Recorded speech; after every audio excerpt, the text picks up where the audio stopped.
चलो, कल के क्लास का सारा हो गया था। हैं? क्या क्या बाकी है?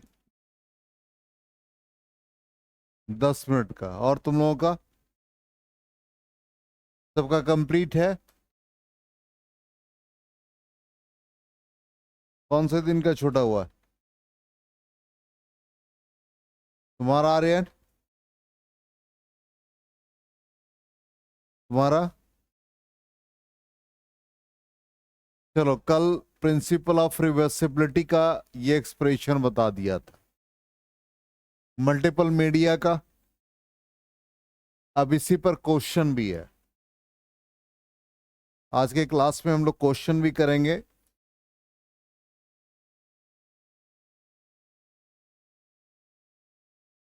तो देखो, यहां पर पहला क्वेश्चन है कि monochromatic light of wavelength, copy निकाल लो, कैलकुलेशन भी करना है।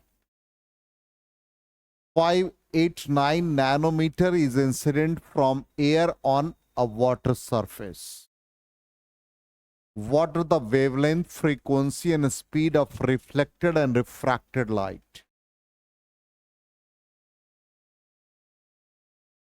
Wavelength lambda दे रखा 589 nanometer, means 589 into 10 power minus 9 meter. Wavelength पूछा है, फ्रीक्वेंसी एंड स्पीड किसका? रिफ्लेक्टेड लाइट का। तो रिफ्लेक्टेड लाइट का फ्रीक्वेंसी, स्पीड, वेवलेंथ में कोई चेंज नहीं होगा, रिमेन्स अनचेंज। ठीक। लेकिन आप इस डेटा से फ्रीक्वेंसी निकाल लो, स्पीड निकाल। स्पीड तो पता ही है आपको। अब कहता रिफ्रैक्टेड लाइट का हमको क्या चाहिए? वेवलेंथ, फ्रीक्वेंसी और स्पीड। हम लोगों ने एयर टू वाटर इंटरफेस के लिए एयर का रिफ्रैक्टिव इंडेक्स 1, वाटर का रिफ्रैक्टिव इंडेक्स 4/3। तो जब एयर टू वाटर जाते हैं तो हम लोग C/V लिखते हैं। तो ये ऑलरेडी हमारे पास एयर टू वाटर 4/3, ये 3 इंटू 10⁸। तो रिफ्रैक्टेड लाइट का पहले वेलोसिटी निकाल लो, और सिंपल है। पहले V निकालो, देखो कैलकुलेट करके कितना आता। जल्दी कैलकुलेट करो।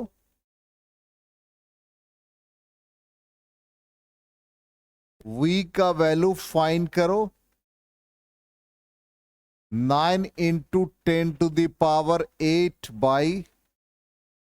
हो जाएगा। 10⁸ आएगा, ये पावर में है, तो ये 2.25 होगा। ठीक है, कोई बात नहीं। 2.25 इंटू 10⁸ मीटर पर सेकेंड आंसर आ गया। ठीक। अब V का वैल्यू मिल गया। अब हम लोगों को क्या चाहिए? वेवलेंथ में क्या चेंजेस है? तो वेवलेंथ कैसे निकालोगे? इंसिडेंट वेवलेंथ को हम λ1 मान लें, और ये कितना है? 589 नैनोमीटर। रिफ्रैक्टिव इंडेक्स का वैल्यू हम लोगों ने निकाला था λ1/λ2। ठीक। तो ये हो गया 589/λ2। λ2 इज इक्वल टू 589 4/3। 3 ऊपर चला गया, देखो कैलकुलेट करके।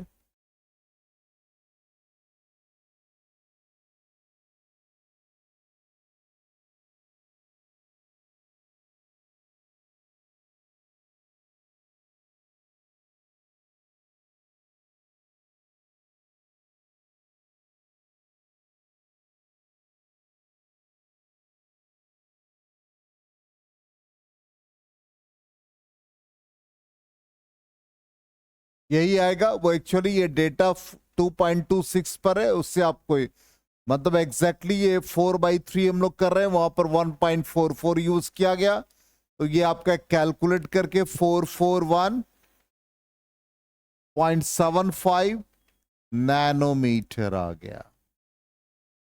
क्लियर? और रिफ्रैक्शन में फ्रीक्वेंसी रिमेन अनचेंज्ड, फ्रीक्वेंसी का वही वैल्यू होगा, वो राउंड ऑफ करके लिखा गया है 509, रिमेन सेम 589 नैनोमीटर, जिसको कि आप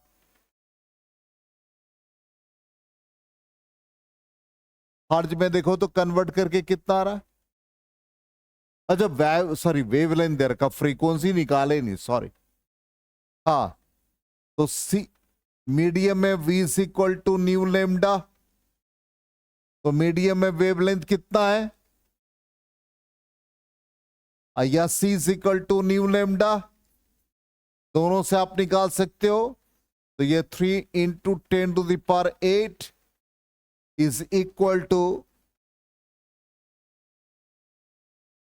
फ्रीक्वेंसी हो गया न्यू, अब वेवलेंथ कितना है 589, देखो कैलकुलेट करके कितना आ रहा है।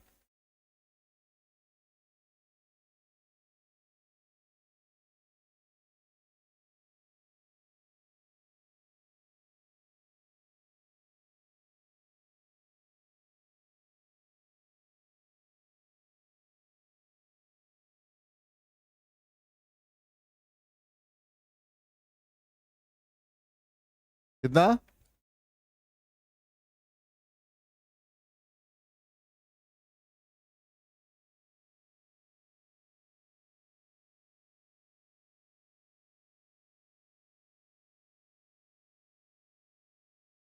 अरे सिंपली 3 डिवाइड बाई 589 करो ना,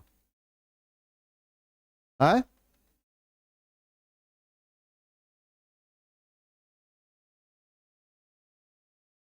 5 पॉइंट आ रहा है।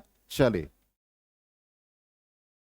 नेक्स्ट आ जाइए, ये बहुत इजी क्वेश्चन था, आ जाए। अब कहता है फॉर द सेम, अब नेक्स्ट क्वेश्चन पर, for the same angle of incidence the angles of refraction in 3 media ABCR, angle of refraction they रखा है 15 degree, 25 degree, 35 degree respectively. In which medium will the velocity of light be minimum? तो C और V के बीच relation जल्दी से लिखो, क्या आएगा? Refractive index speed of light in vacuum to the speed of light in medium, क्या लिखते थे भाई? Sine I by sine R। अब इसको V के फॉर्म में लिख दो, तो V क्या बन जाएगा? C sine R by sine I होगा। अब पहला एंगल ऑफ इंसिडेंस कितना है? 15, दूसरा कितना है? 25, तीसरा कितना है? अब इससे कोरिलेट करो, तो I का वैल्यू इंक्रीज कर रहा है, तो वेलोसिटी या speed of light in the medium क्या होगा? डिक्रीज करता जाएगा। इसका मतलब क्या होगा? सबसे कम होगा IC का, तो IA का ज्यादा, greater than B, greater than C, यही ऑप्शन आना चाहिए, इसी फॉर्म में लिखना है। समझ में आ गया सबको? अरे I का वैल्यू इंक्रीज कर रहा है, तो speed of light in C media क्या होगा? कम होगा। तो जितना कम एंगल ऑफ इंसिडेंस होगा उतना ही स्पीड ऑफ लाइट, ठीक उसी के रिस्पेक्ट में है, क्योंकि angle of incidence, angle of refraction है, sorry, same angle of incidence, angle of refraction in 3 media, तो एंगल ऑफ रिफ्रैक्शन के टर्म में, नहीं तो यार गलत हो जाता। हमारी नजर नहीं पड़ी था। तो यहां पर आर का वैल्यू किसका ज्यादा है? सी का। तो angle of refraction R C के लिए ज्यादा हुआ, तो speed of light in C media क्या होगा? ज्यादा होगा। इसका मतलब इसको अरेंज करेंगे तो ए कम होगा बी से और बी कम होगा सी से। देखो एंगल ऑफ इंसिडेंस सेम है एंगल ऑफ रिफ्रैक्शन के टर्म में, जिसको हम लोग पढ़ रहे थे एंगल ऑफ इंसिडेंस के टर्म में। चलिए, तो ये इसका आंसर चेक कर लें। एक मिनट। अच्छा, मिनिमम पूछा है, उसके ऑर्डर में। हाँ,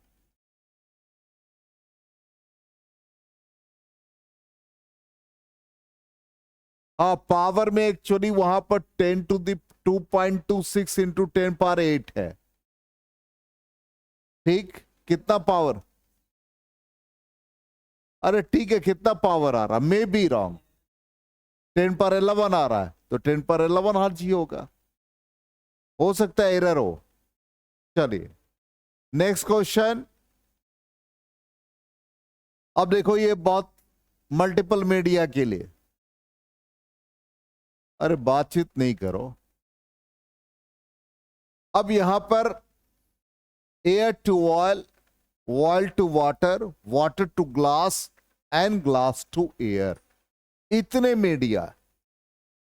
अब यहां पर दे रखा है find the angle of incidence at the interface 2, 3 and 4, also calculate the angle of emergence E. तो यहां पर ये फर्स्ट इंटरफेस हुआ। फर्स्ट इंटरफेस ये है, सेकेंड इंटरफेस ये है, थर्ड इंटरफेस ये है, और फोर्थ इंटरफेस ये है। इन सब इंटरफेस के लिए आपको फाइंड करना है एंगल ऑफ इंसिडेंस। इसका मतलब यहां पर हमको I1 फाइंड करना है। ठीक, सबका रिफ्रैक्टिव इंडेक्सेस दे रखा है, सबका रिफ्रैक्टिव इंडेक्सेस दे रखा है। 5/4 एयर टू ऑयल, तो एयर से ऑयल में गया। Refractive index of oil bye refractive index of air. ठीक,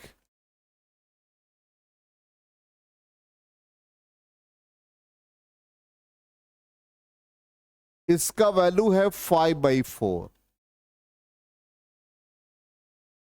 अब इसको हम लोगों को क्वेश्चन में एंगल नहीं दे रखा, नहीं है?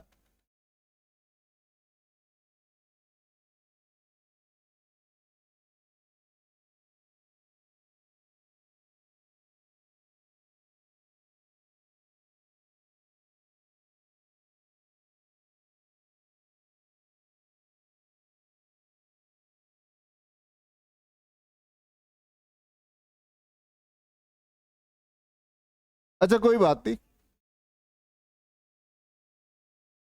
हम समझ गए। क्वेश्चन में क्या है, आई गिवन होगा। ठीक है, क्वेश्चन को हम लोग थोड़ा सा प्रिंटिंग मिस्टेक हो सकता है, प्रिंटिंग नहीं बल्कि टैपिंग एरर हो सकता है। चलो कोई बात नहीं, हम लोग 60 डिग्री पर बनाते हैं और हम लोग एंगल ऑफ रिफ्रैक्शन के टर्म में कर देते हैं इसको। तो हम लोग I1 60 डिग्री लेकर R1 का वैल्यू फाइंड करते हैं। तो रिफ्रैक्टिव इंडेक्सेस को हम लोग साइन के टर्म में लिखें तो सबसे इजी रहेगा। तो हम इंटरफेस 1 पे आ जाए, μ1 साइन I1, μ2 साइन R2। मान लो क्वेश्चन में एरर है, तो हम लोग एरर को रिमूव करके बनाए। अब क्वेश्चन को क्रॉस कर दे उससे बेहतर थोड़ा डेटा डाल करके बनाते हैं। मी1 एयर, तो एयर का रिफ्रैक्टिव इंडेक्स कितना 1, sine I1 sine 60 degree √3/2। Refractive index कितना दे रखा है Air2 ऑयल, मतलब ऑयल का रिफ्रैक्टिव इंडेक्स 5/4 साइन R2। बनेगा क्यों नहीं बनेगा, R1 ही है, R2 क्यों यूज करें, R1 है यहां, सिंबल नहीं बदलते। चल तो R1 का वैल्यू बता दो जल्दी से Sudhanshu. Sine R1 is equal to क्या बन गया 2√3/5। देखो तो 2√3/5 साइन का कौन सा एंगल, साइंटिफिक कैलकुलेटर क्या सुधर, सीधे गूगल पे सर्च मारो ना, साइन ऑफ, अरे ये इसको कैलकुलेट करो 2 इंटू √3/5 डिजिट में लाओ।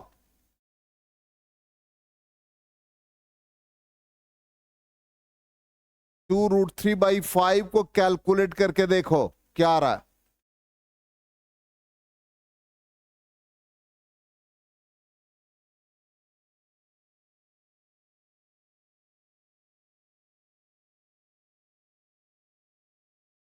अप्रॉक्स 0 पॉइंट, यार क्या मोबाइल ये, अरे 2 into 1.732 whole divided by 5, simple है।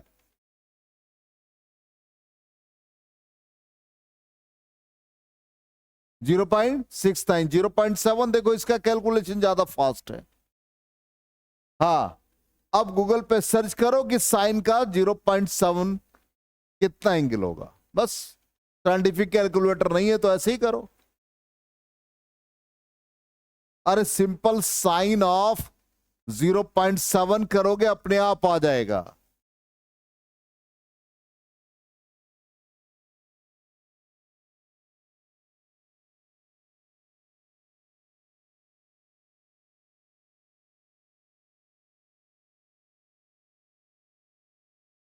क्या है हैं?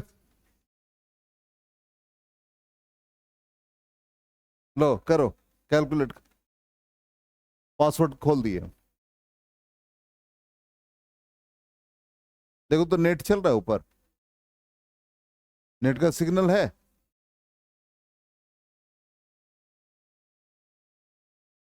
अभी तक नहीं मिला ये लोगों, तुम ही करो।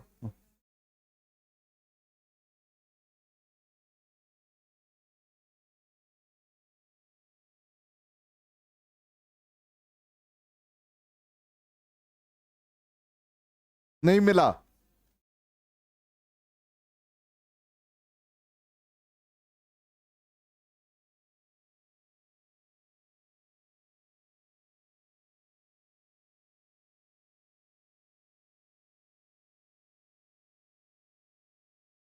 नहीं दे रहा।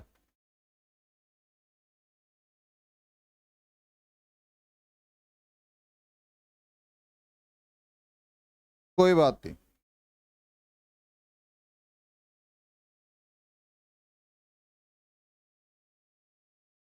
कितना कैलकुलेट करके आया 0 point,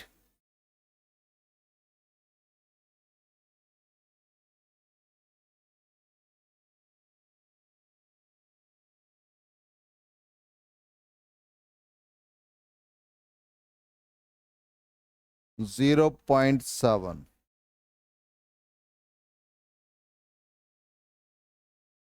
approx value scientific calculator, अच्छा चलो कोई बात नहीं, 0.7 अप्रॉक्स वैल्यू दे रहा है 43 डिग्री। चलो इसी पर कैलकुलेट करते हैं। नेक्स्ट आ जाओ, अब इस इंटरफेस पे आ जाओ, फर्स्ट हो गया, सबका निकालते हैं हम लोग। सेकेंड इंटरफेस पे आ जाओ, बोलो क्या लिखोगे, जल्दी से बताओ। Refractive index of oil, second interface oil to water जाएंगे ना, तो refractive index of oil into sine of R1 is equal to refractive index of water into sine R2 होगा। ऑयल का रिफ्रैक्टिव इंडेक्स कितना, 5/4। साइन R1 का value 43 degree, तो sine 43 0.7 use कर ले directly, is equal to water का refractive index कितना, 4/3 आएगा। क्यों नहीं आएगा कैलकुलेशन, चलो इनटू साइन R2। ठीक, कैलकुलेट करेंगे तो R2 का वैल्यू 40.5 डिग्री। चलिए अब आ जाए थर्ड इंटरफेस, सबका निकालते हैं। हो सकता है क्वेश्चन में इसी को टू इंटरफेस कह रहा हो, हम लोग सबका निकाल लेते हैं। चलो थर्ड इंटरफेस पे बताओ क्या आ गया। अच्छा इसका डिजिट वैल्यू निकाल लो, कितना है, डिजिट में कितना आ रहा है, साइन R2, वो हमको जरूरत पड़ेगा थर्ड इंटरफेस के लिए। साइन R2 का वैल्यू डिजिट के फॉर्म में निकाल लो।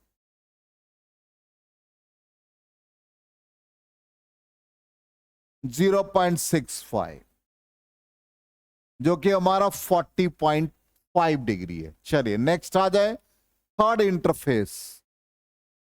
थर्ड इंटरफेस पे refractive index of water 4/3, sine कितना है, R2 है, इज इक्वल टू, फिर जाएंगे ग्लास में, ग्लास का refractive index 3/2 into sign R3।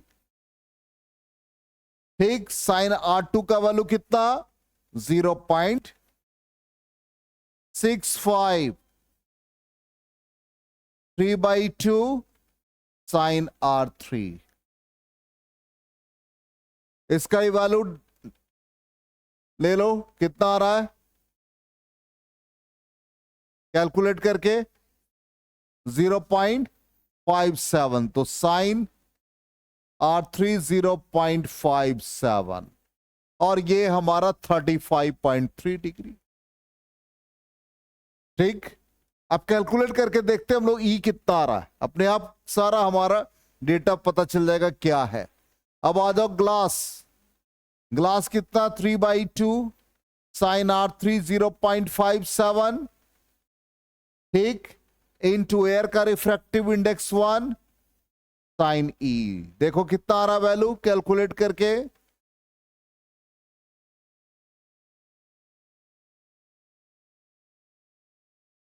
है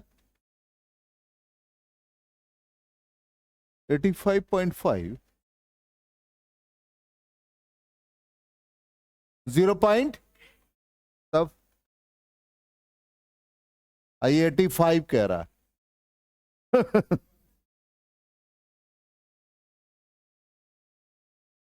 तो 0.85 और साइन 60 का वैल्यू √3/2, तो 1.732 डिवाइड बाई 2, देखो कितना आ रहा है, अप्रॉक्स यही वैल्यू आ रहा है।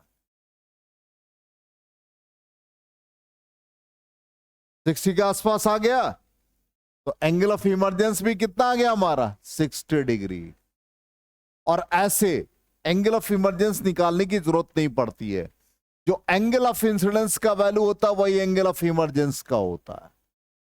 तभी प्रिंसिपल ऑफ रिवर्सिबिलिटी यही कह रहा था कि मिरर पर जो भी लाइट आफ्टर रिफ्रैक्शन मिल रहे हैं उस वो रिट्रेस हो जाएगा, तो angle of incidence angle of refraction के इमरजेंस के बराबर होगा। और इस कंडीशन में इमरजेंट रे और incident ray parallel to each other. जब इसका मल्टीपल रिफ्रैक्शन होगा और यदि हम इसको नेग्लेक्ट कर दे और इंसिडेंट रे को हम डायरेक्टली एक्सटेंड कर दे, तो इमरजेंट रे और इंसिडेंट रे पैरेलल होते हैं। और इन्हीं के बीच का जो परपेंडिकुलर डिस्टेंस होता है उसी को लैटरल डिस्प्लेसमेंट कहते हैं, जो आगे हम लोग पढ़ेंगे।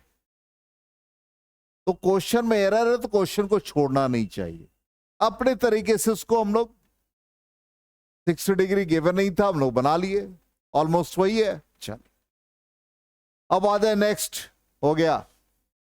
अब कहता है rectangular glass slab rest in bottom of A trough of water, रे of light incident on water surface at an angle of 50 degree passes through water into glass. ये पहले आपका एयर है, ये वाटर है और ये ग्लास स्लैब है, ठीक।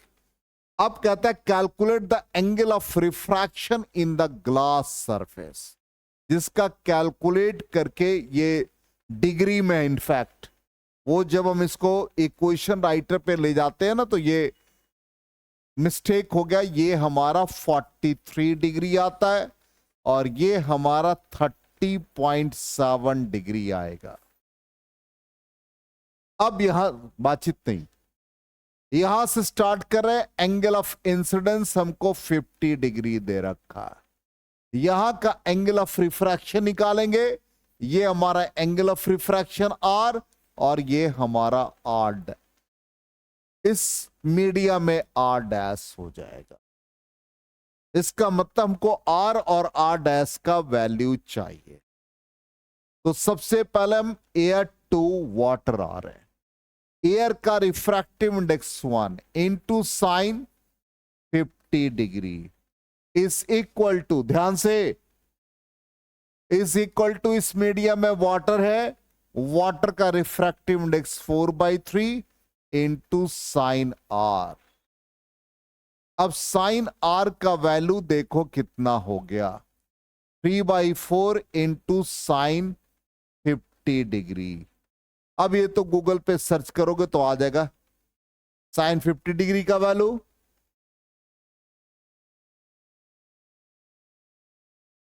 0.76, ठीक। अब कैलकुलेट करोगे तो ये 43 डिग्री के अप्रॉक्स आएगा। अब डिजिट में इसको ले आओ सॉल्व करके, मतलब रेडी, हाँ 0.57। अब आ जाओ यहां से इस मीडिया के लिए, तो water to glass interface, water का रिफ्रैक्टिव इंडेक्स, पहले वाटर का रिफ्रैक्टिव इंडेक्स और ग्लास, तो वाटर के लिए 4/3 into sine r is equal to glass का refractive index 3/2 into sine are dash. ये तो पूरा कैलकुलेट करके तुम्हारा आ रहा है साइन आर का वैल्यू 0.57, तो 0.57 is equal to 3/2 into sine are dash. Calculate करके देखो साइन आर डैश का वैल्यू कितना, ये आ गया 8/9 इंटू 0.57। जल्दी बोल, कैलकुलेट करके पूरा 0.50, तो sine are dash then R dash becomes 30.7 degree. आया समझ में? तो मल्टीपल मीडिया का इसी तरह से प्रॉब्लम बनता है। जब भी आप लिखो स्नेल्स लॉ को इसी फॉर्म में लिखो, इसलिए सिखा रहे हैं। हमने जहां भी लिखा refractive index into sine of angle of incidence, सबसे बेस्ट मेथड है।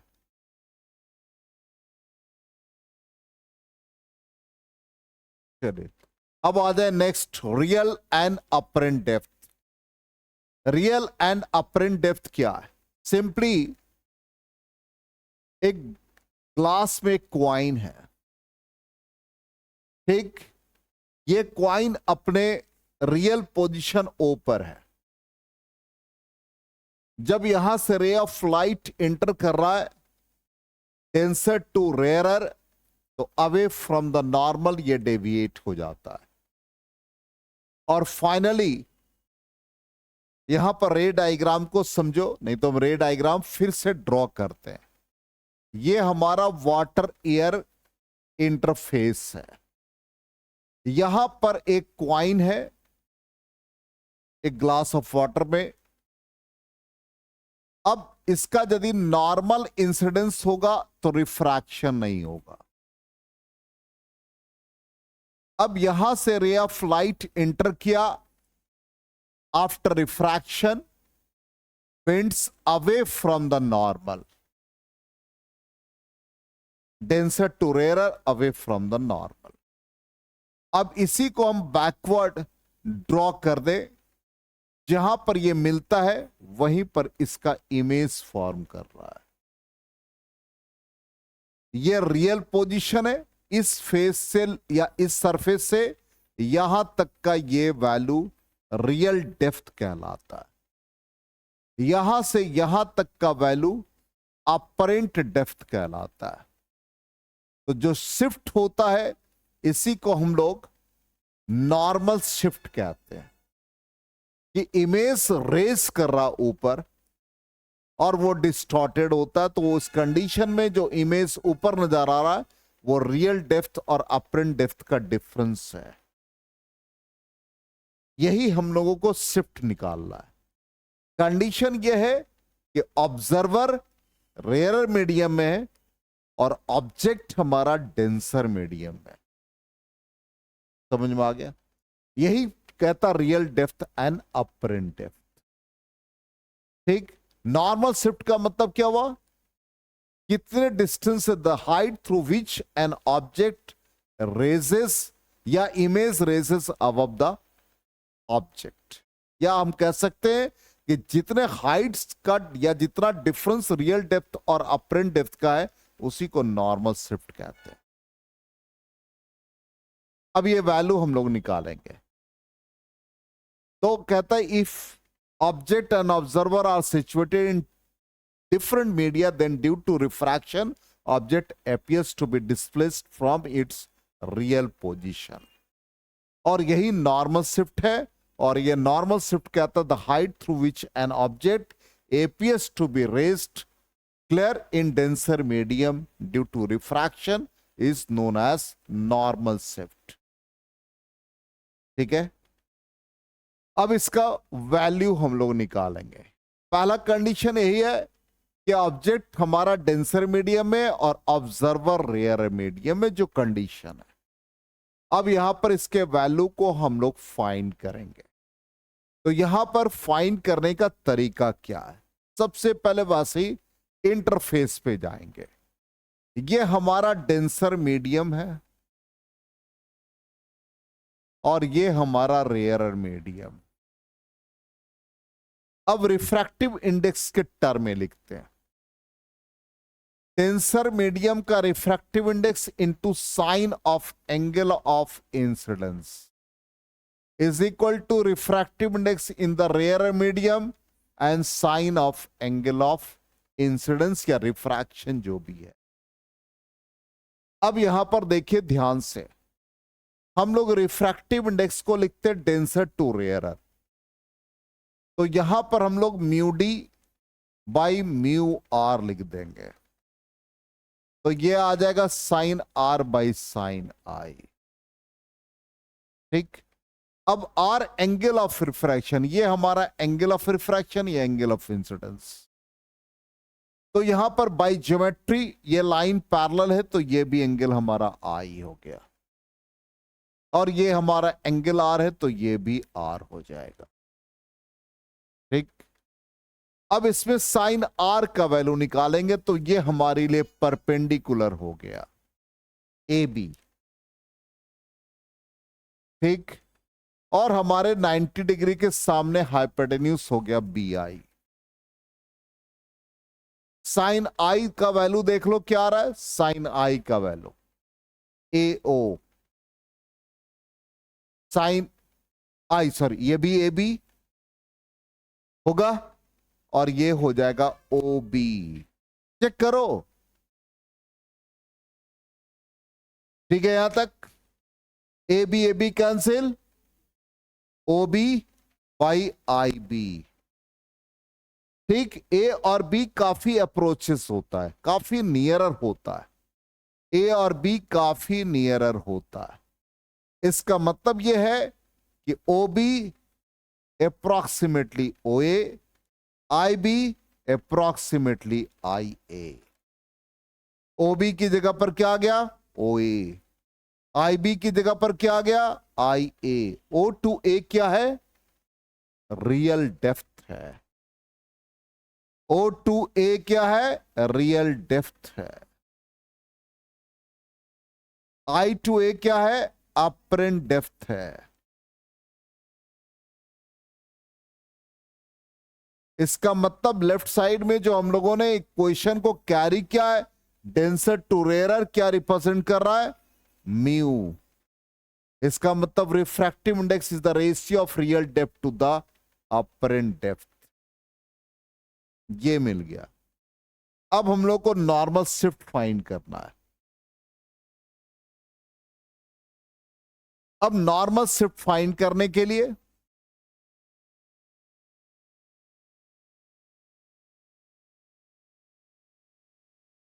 नॉर्मल शिफ्ट क्या बताया था? ये हमारा डिफरेंस, इसको हम x से रिप्रेजेंट कर रहे हैं। तो normal shift x is equal to real depth minus apparent depth. Real depth को शॉर्टकट में आर डी लिखा, अपरेंट डेप्थ को ए डी लिखा। रियल डेप्थ कितना है? A to O. Apparent depth कितना है? A to I. A O common ले लो, 1 minus A I by A ओ होगा। अब ए ओ, इसको हम लोग ऐसे लिखते हैं 1 minus 1 by A O divided by A I. क्या देगा ये?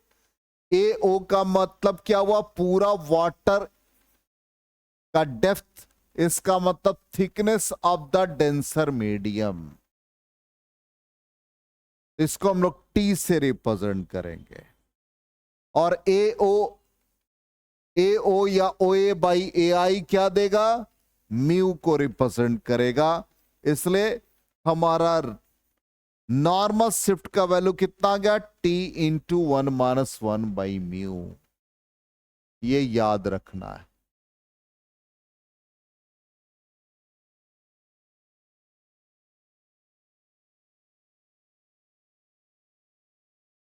नहीं मतलब तुम इस दुनिया में नहीं हो, नहीं वो तो अलग बात है, लेकिन तुम दूसरी दुनिया में हो। आ गया समझ में? हाँ, क्या बोलो?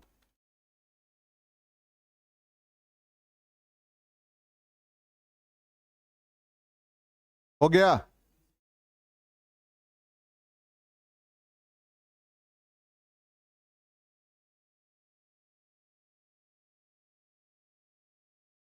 तो एक बार हम लोग सारे एक्सप्रेशन को चेक कर लें। यही हम लोग का एक्सप्रेशन है, देखो ध्यान से। Mu real depth by apparent depth, और इसका वैल्यू हम लोगों ने यही फाइंड किया, T 1 minus 1 by mu. Clear? यहां तक क्लियर है सबको? 100%? चलिए, तो एक क्वेश्चन बना लेते जल्दी से फटाफट का। हाँ, क्या था? द बॉटम, क्या हो गया?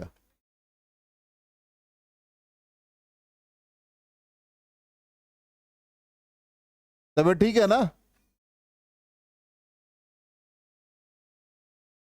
The bottom of a container is a 4 centimetre thick glass slab जिसका रिफ्रैक्टिव इंडेक्स दे रखा, the container contains 2 immiscible liquids A and B. दो लिक्विड है और दोनों लिक्विड का थिकनेस दे रखा, T1 और T2। What is the apparent position of a scratch on the outer surface of the bottom of the glass slab when viewed through the container?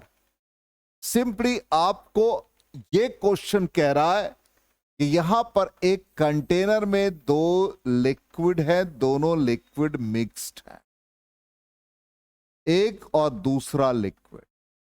इन दोनों liquid का thickness दे रखा, एक का मान लो T2, पहले वाले का T1, दूसरे वाले का T2, और कहता है कि यहां पर एक ग्लास स्लैब है बॉटम पे, और इस ग्लास स्लैब का रिफ्रैक्टिव इंडेक्स 1.5 है। अब कहता है इसमें दो लिक्विड ए और बी दोनों का डेप्थ दे रखा है, T1 6 सेंटीमीटर और T2 8 सेंटीमीटर। अपरेंट पोजीशन कहता है कि bottom of the glass slab, यहां पर कोई एक स्क्रैच है, और वो कितने अपरेंट पोजीशन पे हम लोगों को नजर आएगा। तो ऑब्वियसली अपरेंट पोजीशन कहने का मतलब वो कितना शिफ्ट होगा। तो नॉर्मल शिफ्ट का फॉर्मूला हम लोग पढ़ चुके हैं, T1 - 1/μ। इसका मतलब जो अपने पोजीशन से शिफ्ट किया वो हमारा x का वैल्यू फाइंड करना है। फॉर अब रिफ्रैक्शन पहले से हुआ T1 सरफेस से, और इसका रिफ्रैक्टिव इंडेक्स μ1, और दूसरा हमारा T2 और इसका रिफ्रैक्टिव इंडेक्स μ2। अब T1 का वैल्यू कितना है, 6 सेंटीमीटर, तो आंसर हम सेंटीमीटर में ही निकाल लेते हैं, और रिफ्रैक्टिव इंडेक्स हमारा पहले वाले का 1.4 हो जाएगा, और दूसरा रिफ्रैक्टिव इंडेक्स थिकनेस कितना, 8, और ये 1 माइनस म्यू 1.3। जल्दी से कैलकुलेट करके बता दो क्या आंसर है, क्विक आंसर भी आ जाएगा।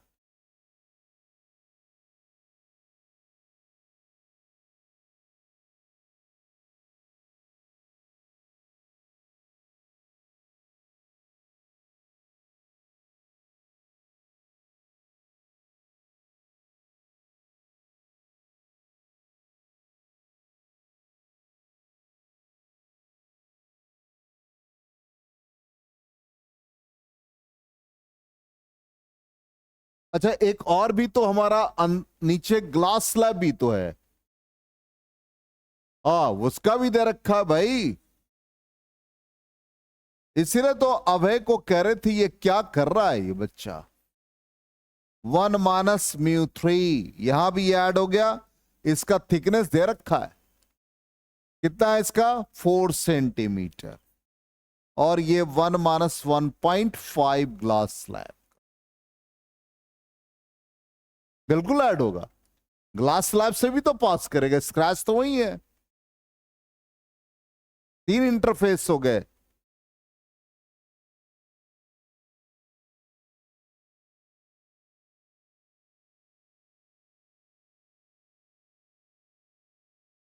एग्जैक्ट, चलो बहुत बढ़िया।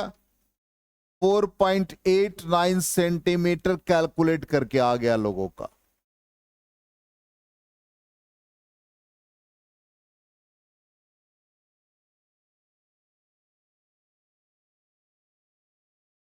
हो गया,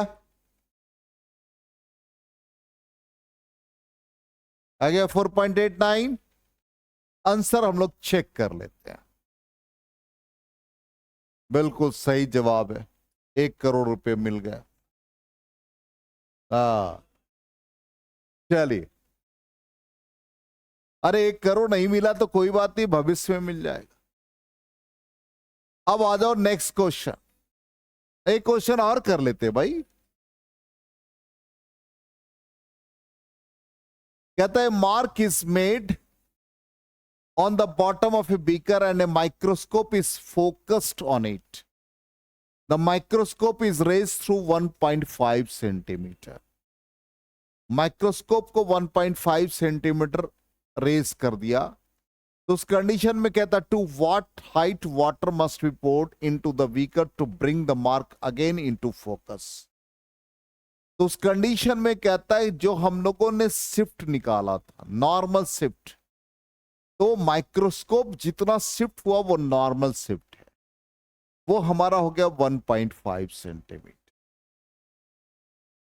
ठीक है, तो नॉर्मल शिफ्ट का फॉर्मूला क्या था, x is equal to T1 - 1/μ।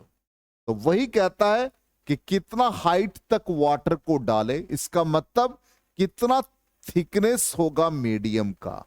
तो टी अननोन हो गया हमारे लिए। और रिफ्रैक्टिव इंडेक्स हमारा क्या है भाई, किस में है, किस मीडियम में है, वाटर में, तो 4/3 यूज कर लेंगे। तो x is equal to t 1-1/μ। और यही माइक्रोस्कोप को आपने शिफ्ट किया 1.5 से, ये t निकालना है 1-1/3/2। देखो कितना 6, तो 6 सेंटीमीटर से या 6 मीटर का आप लेयर ले लेंगे वाटर का, तो फाइनली हमारा 6 सेंटीमीटर आंसर आ रहा है। गुड, बहुत बढ़िया। ठीक, तो ये हम लोगों ने पहला नॉर्मल शिफ्ट वाला पार्ट कर लिया।